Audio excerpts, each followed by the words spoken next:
غسل کا مکمل طریقہ بتا دیں جتنے بھی ہیں۔ فرضی غسل جو جنابت کے بعد ہو، حیض کے بعد ہو، نفاس کے بعد ہو، یا جمعے والے دن مسلمان مرد پر جو غسل فرض ہوتا ہے، یہ فرضی غسل کا طریقہ یہ ہے۔ سب سے پہلے اگر استنجا وغیرہ کی ضرورت ہے، جسم پر کوئی علائش وغیرہ ہے، اس کو دھو لیں۔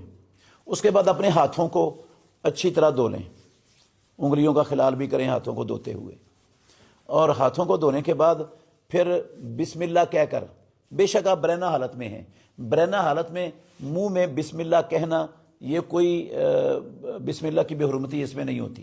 بسم اللہ کہے اور پھر جس طرح نماز کا وضو کیا جاتا ہے نا، اس طرح وضو شروع کر دے مکمل۔ جب چہرہ دھو لیا، اپنا دایاں بازو دھو لیا، کونی سمیت بایاں بازو دھو لیا، اب سر کے مسے کی جب نوبت آنی ہے نا، تو پھر سر کے مسے کا ایک طریقہ تو ہے جو عام ہم نماز کے وضو کے لیے مسا کرتے ہیں، اس کا طریقہ یہ ہوتا ہے کہ آپ اپنے یہاں سے ہاتھوں کو رکھیں اور گدی تک لے جائیں، اور گدی سے واپس لا کر ادھر سے اٹھا لیں۔ ایک یہ طریقہ ہے۔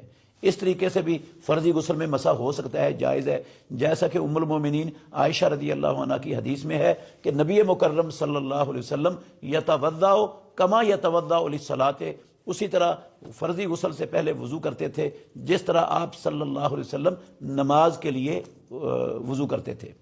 تو نماز کے لیے مسا یہی ہے۔ اور دوسرا مسے کا طریقہ یہ ہے کہ آپ اپنی انگلیوں کو تر کریں اور بالوں کی جڑوں میں اچھی طرح پھیر دیں پورے سر کے، اور اتنی کو مرتبہ کریں کہ آپ کو غالب گمان ہو جائے آپ کے بالوں کی جڑیں تار ہو گئی ہیں۔ پھر آپ دونوں ہاتھوں کا لپ بھریں۔ پہلا جو لپ بھریں گے دونوں ہاتھوں کا، وہ اس طرح سر کی دائیں جانب ڈال دیں، جو دائیں کان سے، دائیں کندھے سے دائیں سائڈ پر گر جائے گا۔ پھر دوسرا لپ بھریں اور اس کو بائیں سائڈ پر سر کے اوپر ڈالیں، جو بائیں کان کندھے سے بائیں سائڈ پر گرے گا۔ پھر تیسرا لپ بھریں جو سر کے درمیان میں ڈال دیں، اور پھر اپنے سارے جسم پر پانی بہا دیں۔ اگر آپ ساتھ ہی پاؤں بھی دھونا چاہیں، یہ سر کے اوپر پانی ڈالنے کے بعد، تو ساتھ بھی دھو سکتے ہیں۔ اگر آپ نے واش روم کے باہر جا کر پاؤں دھونے ہیں، پھر آپ سارے جسم پر پانی بہا لیں، اور جب سارا جسم تر ہو جائے گا آپ باہر جا کر پاؤں دھو لیں، تو آپ کا یہ وضو بھی مکمل ہے اور غسل بھی مکمل ہے۔ اگر اس وضو کے بعد دوران غسل آپ کا شرمگاہ کو ہاتھ نہیں لگا تو آپ کا وضو قائم ہے۔ اگر شرمگاہ کو ہاتھ لگ گیا تو وضو ٹوٹ گیا ہے، پھر آپ نے نماز پڑھنی ہے تو آپ کو نئے سرے سے وضو کرنا پڑے گا۔